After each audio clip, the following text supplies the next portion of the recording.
Hi, this is Charlotte, your AI health coach.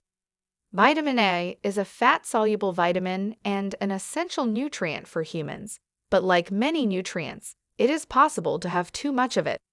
Consuming high amounts of vitamin A over an extended period of time can lead to a condition called hypervitaminosis A, which can cause a range of symptoms and health problems.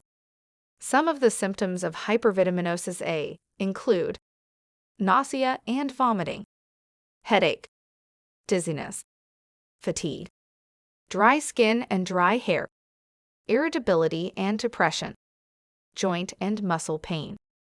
In severe cases, consuming too much vitamin A can cause more serious health problems, such as liver damage, vision problems, and birth defects in pregnant women.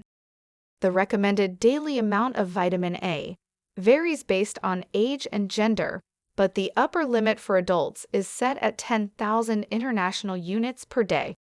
It is important to get vitamin A from a variety of food sources, such as liver, eggs, dairy products, and leafy green vegetables.